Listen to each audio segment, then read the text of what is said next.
Good morning, guys. Thanks for stopping in. This is going to be a little bit of a video about one of our cars. Some of y'all may know we have a few. This is going to be on our 2015 Yukon.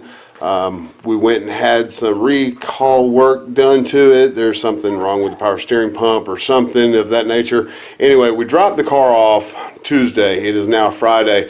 We went on a short trip down to Montgomery to do some paperwork on an event we've got going on. But anyway, we dropped the car off.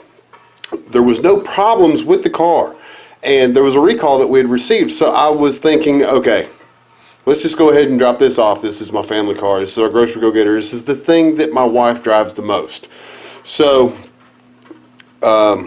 just to be safe, dropped it off, picked it up, no more than, I don't know, 20 miles. I'm pulling out of a gas station, the power steering pump just stops.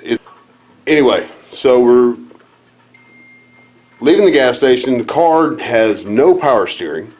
I'm a little upset with them at that point, and I don't know what to say, what to do, because the car wasn't doing this before we dropped it off for them to supposedly fix a recall. So I'm pulling in the garage later on that evening, and I notice the brakes are getting tough. It's getting hard. So I'm pulling in, and I'll back up just a little bit so you can kind of see what my drive line's like when I'm pulling into my garage. Now, I pulled into the garage, and the brakes got hard, like pressing on a block of wood. So here we go. I'm pulling in. Let me turn this camera around so I can actually see what I'm showing you. We're pulling in. This is where I park this truck when the Hellcat's not here. I'm pulling in, and it won't stop. I literally have to kick the emergency brake to get the car to stop. Otherwise, I was going to run through the house. Now, if I would have been on the other side where the Scat Pack parks, I mean, I would have been all up in our little beer refrigerator and hot water heater and everything else. So I get on the phone this morning, and I talked to the service manager. I'm not going to reveal any names or the name of the company yet. There are 3 different GMC dealerships here in Birmingham, and I chose this one. I take the car up there, and now this problem has occurred. So I talked to the guy this morning, and he's like, Mr. Plant, we're going to take care of it, bring it up here. And I told him, I said, this is a coincidence, which I don't believe in. The car wasn't doing this prior. Now all of a sudden it has these new issues. Come on. Come on, guys. I've been buying cars and selling cars for a long time. Yes, the one thing that we do, we're a dealer. I don't deal with cars, though. I deal with heavy equipment. I buy 18-wheelers. I like big trucks. Some of y'all that know me may know that I owned a small fleet before my motorcycle accident, and after hitting the ground at 110 miles an hour, I lost my contract. I supposedly lost 40% of use in my left arm. But anyway, that's a different story. That's a different title. This is all based on the dealership that we will be going to, and depending on how this all turns out is if I'm going to throw some shade on them, because I've had several dealerships just not, I mean, I don't know what these dealerships are doing. I mean, they're just tearing up their relationships. I mean, relationships are where you make your money. This is how you have repeat business. So we're going to go and we're going to see what they say. I'm supposed to be talking to a guy named Ralph.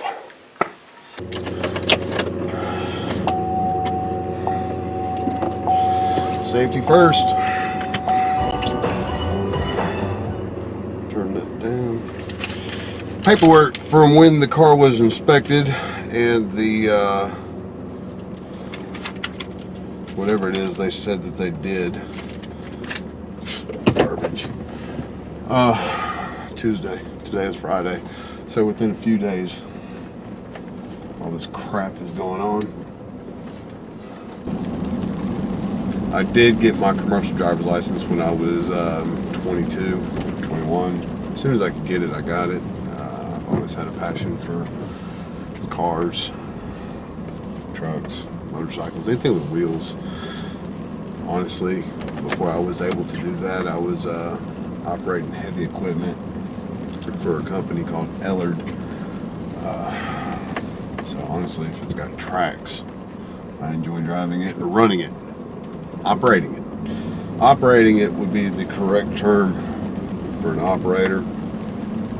Someone that says that they can run a piece of equipment. Well, hell, anybody can get a piece of equipment to move. Such a nasty day. I'm glad I got gas put in here before it started raining.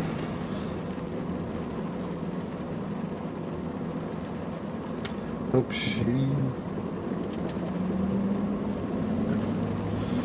Pulling out of our neighborhood always sucks because you can look right, look right, look right, look left, look right, look left, and no matter what, you pull out, and there's always a car coming. It never fails.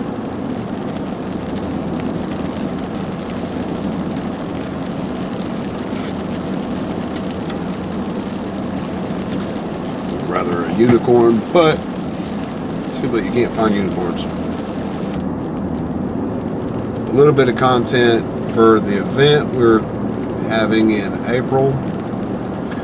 I did get Children's Hospital involved. I did get a call back and email and the okay for the charity fundraiser, etc. for them. They actually gave me some logos to use and what was it?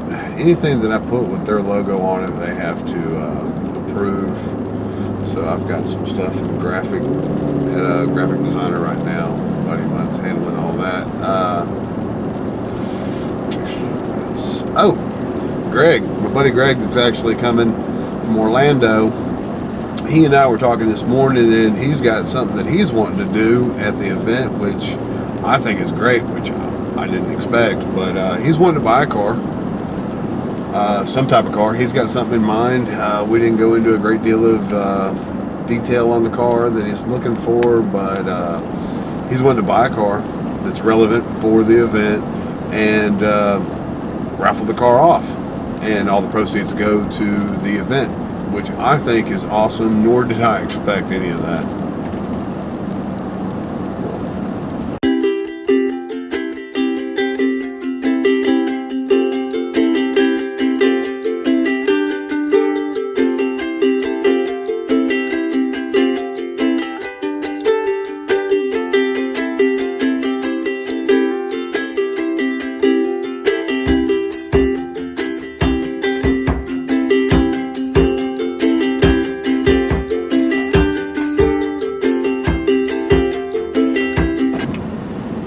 Suspension, the takeoff, the way that the weight transfer for taking off. Dude, you get the my way! Da da da da da! Dumb bitch, trying to slow down.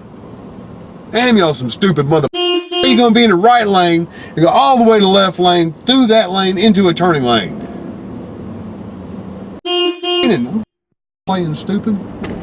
Run your ass off the road. Sorry.